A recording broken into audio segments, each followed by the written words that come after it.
Assalamualaikum warahmatullahi wabarakatuh.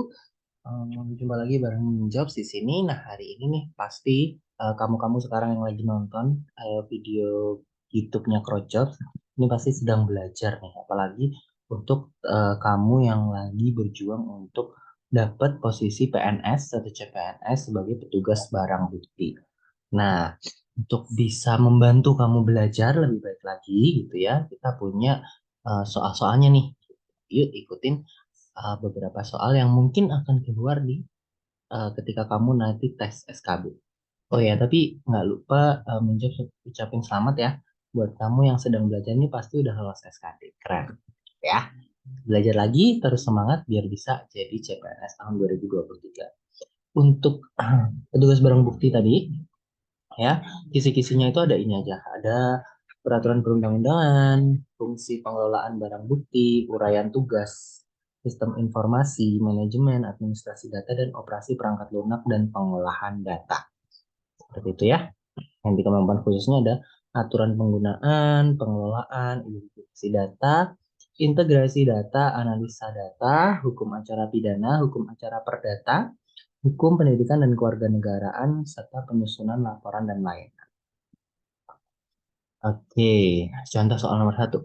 Syarat-syarat pemberi bantuan hukum meliputi hal-hal berikut kecuali berbadan hukum, memiliki kantor atau sekretariat yang tetap, memiliki calon penerimaan bantuan hukum, atau memiliki program bantuan hukum. Jadi yang salah nih, kira-kira syarat pemberi bantuan hukum itu yang mana? Kamu jawabannya? Oke, kita lihat kuncinya ya. C. Memiliki calon penerima bantuan hukum. Jadi nggak harus tuh sebenarnya pemberi bantuan hukum tuh punya calon penerima bantuan hukum gitu ya. Tapi syaratnya apa aja sih pemberi bantuan hukum tuh ada dia harus berbadan hukum gitu ya. Organisasi yang sah. Terus memiliki kantor atau sekretariat yang tetap. Memiliki pengurus. Memiliki program bantuan hukum. Gitu. Jadi nggak harus kalau punya calon penerimanya gitu ya.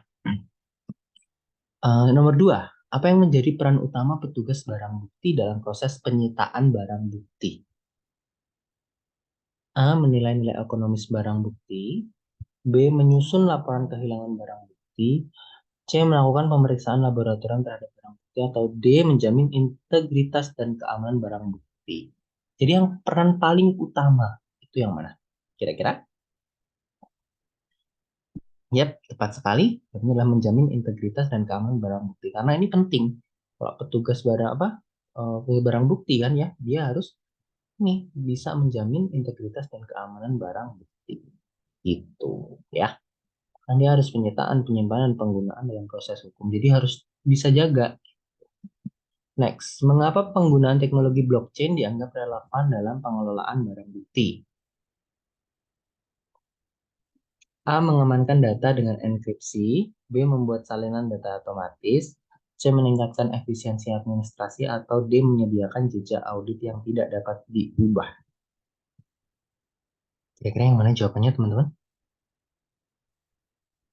Yap, benar. Yaitu menyediakan jejak audit yang tidak dapat diubah. Itu keterangannya adalah si blockchain sendiri itu adalah teknologi yang dapat menciptakan jejak audit yang tidak dapat diubah, memberikan keamanan dan transparansi yang diperlukan dalam pengelolaan barang bukti. Jadi bikin aman gitu loh terhadap barang buktinya seperti itu.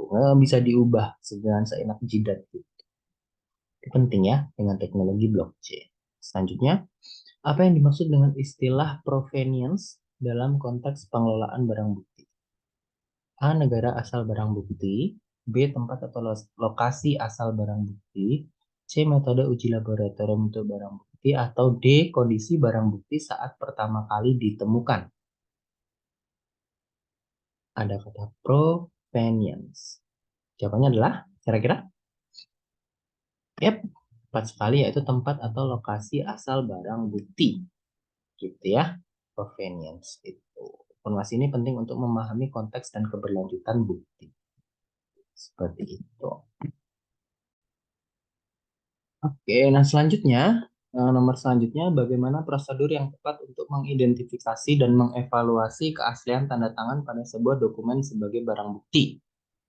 Caranya adalah A. Membandingkan dengan tanda tangan referensi. B. Menggunakan mesin pemindai sidik jari. C. Mengambil sampel tulisan tangan dari pihak terkait. Atau D. Meminta ahli grafologi untuk menilai. Kira-kira yang prosedur paling tepat apa? Ya, membandingkan dengan tanda tangan referensi. Gitu ya. Itu cara adalah cara yang sah gitu ya. Untuk mengidentifikasi tanda tangan. Lanjut, apa yang dimaksud dengan rantai bukti atau chain of custody dalam konteks penanganan barang bukti? Rantai pasokan barang bukti, alat untuk mengunci barang bukti, dokumen yang mencatat pergerakan barang bukti, atau D, metode pengamanan barang bukti dengan rantai besi. Rantai bukti ya, bukan rantai besi.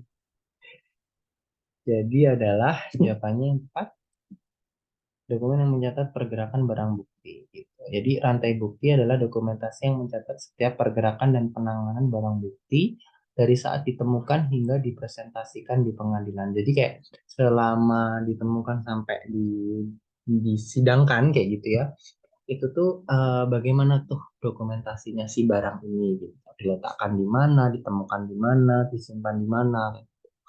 Nah, ini tadi gunanya tadi untuk menjaga integritas dan keaslian barang bukti. Bisa ditelusur, jadi nggak ada kesempatan untuk dimanipulasi atau seperti apa. Itu namanya rantai bukti. Next, apa yang menjadi syarat utama agar sebuah persidangan dianggap sah dalam hukum acara pidana? A. Kepatuhan terhadap etika dan moralitas hukum. B. Keberatan terhadap keputusan pengadilan. C. Kepemilikan bukti yang cukup oleh penuntut umum. Atau D. Kepatuhan terhadap prinsip dasar keadilan dan persamaan di hadapan umum. Kira-kira yang mana? Yap, tepat sekali yang panjang ya. Kepatuhan terhadap prinsip dasar keadilan dan persamaan di kehadapan hukum. Equality before the law ya. Gitu. Jadi dianggap sah apabila prinsip dasar keadilannya itu terpenuhi gitu, persamaan di hadapan hukum. Setiap pihak harus memiliki hak yang sama di hadapan pengadilan dan proses peradilan harus memenuhi standar keadilan yang diterima secara umum. Walaupun ya bukti atau realnya itu nggak tahu kayak gimana ya, cuma yang harus dijaga itu ya ini. Apa yang dimaksud dengan eksepsi absolut dalam hukum acara pidana? A. Pernyataan dari terdakwa yang menyangkal tuntutan. B. Pernyataan dari jaksa penuntut umum dalam sidang pengadilan. C. Pernyataan dari saksi ahli untuk membela terdakwa. Atau D. Pernyataan yang menyatakan bahwa tindakan yang didakwakan tidak dapat diadili.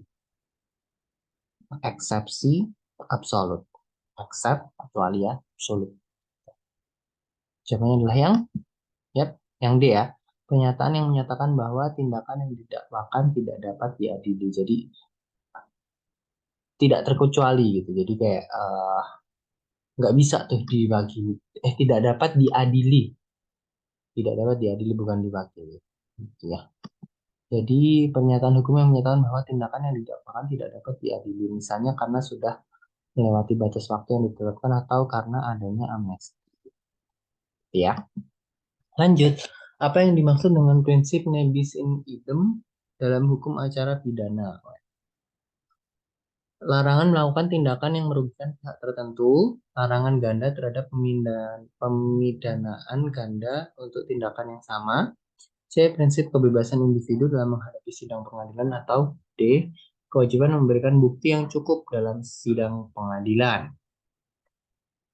Konteksnya barang bukti, berarti kira-kira jawabannya yang mana?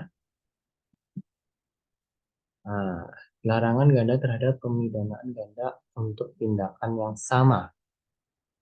Nah, nebis in idem menegaskan larangan melakukan pemidanaan ganda terhadap seseorang atas tindakan yang sama dan tidak boleh diadili atau dihukum berkali-kali untuk perbuatan yang sama. Gitu ya. Terus bagaimana peran perangkat lunak manajemen barang bukti dalam mendukung petugas barang bukti dalam operasional sehari-hari?